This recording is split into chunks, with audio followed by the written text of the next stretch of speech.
the Real Attorney Show. I'm Attorney Mayuga-Perez, and I hijacked my husband's show for today because there is a question in one of the online groups which I am a member of, and I think it's very pertinent to the topic he will be discussing on March 21 at the Second Wealth, Retirement and Estate Planning Forum. His topic will be inheritance issues, dealing with estate taxes and squabbling relatives. So when I heard of this question from a fellow mom in the group, I thought of asking him to answer it. Okay, so here's the scenario. Go. You have no choice, right? So here's the scenario. So her husband has 3 sisters. And during the lifetime of the father-in-law and the mother-in-law gave properties to the 3 sisters already, which they already transferred in their names, and the husband didn't say anything. He respected the wishes of his parents. But then the father-in-law died, and the mother-in-law is still alive, and now she wants to give a part of the properties to her husband.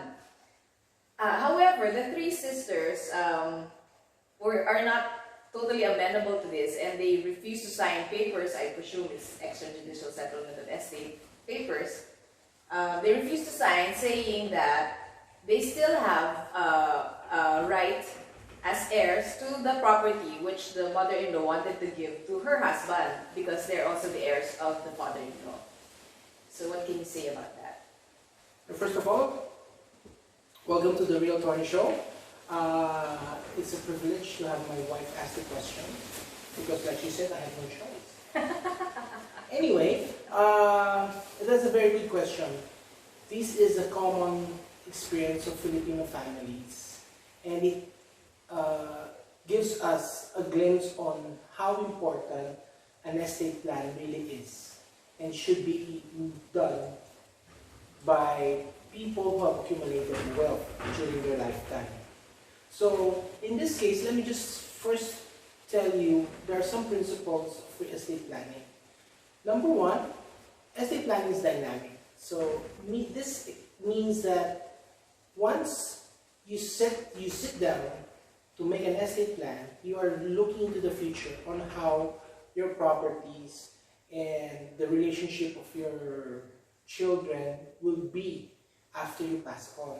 So dynamic means that if there's a change in the circumstances or the situation of each child, or the family dynamic or the family relationship, then the estate plan must change accordingly. The second principle is you should communicate to your children the estate plan so that they know what the wishes of the planner is. And hopefully respect it. Yes, hopefully they respect it. Now, but it's important that they know. Yes, it's important they know, and we'll give the reason why when I answer the query. Number 3 is you should not leave in estate planning. You should not leave any wealth just for the sake of leaving wealth to your children or to your heirs. Leaving them a part or a portion of the estate must be done with wisdom attached to it, meaning that the giver or the planner must know whether or not the children would be good stewards of what they will receive from the planner. So now, to answer the question... Wait, before you answer, okay. You pointed, because you might forget, you told me about a good Bible verse in relation to that, wisdom and wealth. It's Ecclesiastes chapter 7, verse 11. Alright, yes. So that's the basis of giving inheritance with the adequate wisdom. So to answer the question, it should be that clearly what happened here is that number 1, the father-in-law died without a will, nor did he have an estate plan in place. And number 2, this made the situation worse for the person, meaning the brother, who was not given anything during the lifetime of the father-in-law or the parent. So it violated some of the principles of estate planning in this way. Number one, even though the planner had good intentions of giving portions already of the inheritance to the children while he was still alive, he probably did not think of the reluctance when he passed, and the values probably of the three sisters in trying to understand what the intent of the mother to equalize everything as regards to the inheritance of all the four siblings, the three sisters and the brother. So that's number one. Number two, I've always thought that the parent, in giving something to the children, is a representation of the relationship between the parent and the child. So sometimes when the parent gives something to the children, it's a reflection of his love and affection, or lack thereof. So I'm not saying that the three sisters were more loved than the son, but there is probably some dynamic there that we don't know, and that affected the decision of the family in the current situation. Or other considerations, which we don't know. We can only guess because the father-in-law already died. Mm-hmm. And number three, maybe the father didn't really test first what was being what the giving during his lifetime would mean to the three daughters.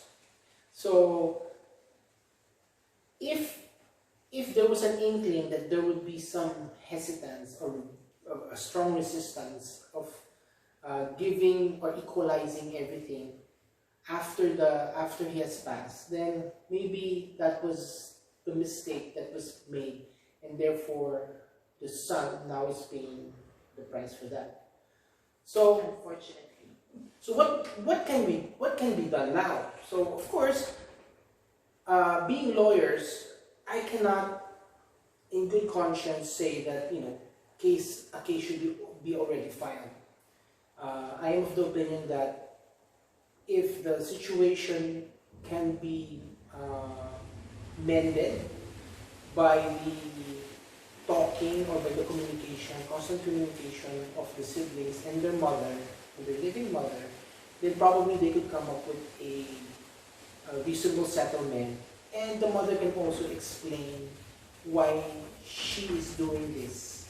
Yes, because filing a case would definitely strain their relations further. Yes, it always does. Okay, it's not the fault of the lawyers, but sometimes when a lawyer explains or gives out his or her legal opinion on the matter, then it becomes something that the party holds on to, whether or not that legal advice is pertinent or appropriate to the situation. It may lead to further strain in the relationship, and therefore the squabble, instead of being solved, it now becomes bigger. Escalates. Yes. Because in this case, if we would insist on legal rights, which the sisters are insisting on, then collation could come in play. Yes, of course. And so for the entire estate, can you explain how to divide it?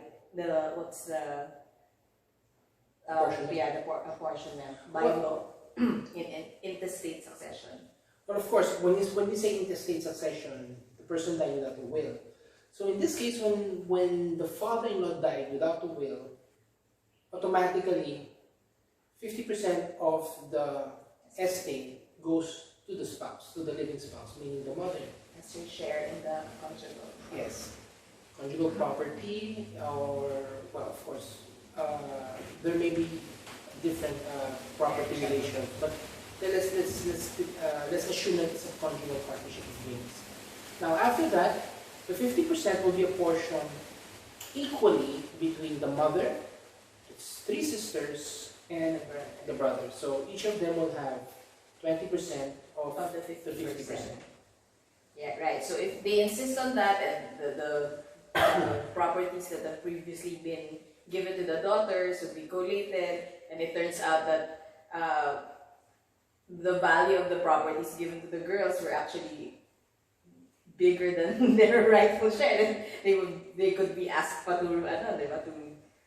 To give it back, yeah. or to equalize. So, there's always a solution, there's always an amicable solution to any family misunderstandings with regards to inheritance. So, it's important to keep every emotion in check, be level-headed, and be open-minded. Alright? Okay. So, I'd like to invite you to the second Wealth and Retirement and Estate Planning Forum on March 21, 2020. It starts at 9 o'clock up to about 5 p.m. It will be at the Mega Trade Conference Center in SM Megamall. I think registration starts at 8 a.m. So I hope to see you there. If you're interested, we'll put on the link to the website so you can get your e-tickets there. Yes. So I hope to see you there. And if you want to discuss, because there are a myriad of situations when it comes to estate settlement, so we could keep posting situations and scenarios and answers to those scenarios. And if you have questions, you can also put them in the comments. So we'll keep posting leading up to that seminar, if that's what you want. Right. So, as all YouTubers would say, if you like this content, press the subscribe button and press also The notification bell. Alright, so see you soon, and I hope you like this content. Bye.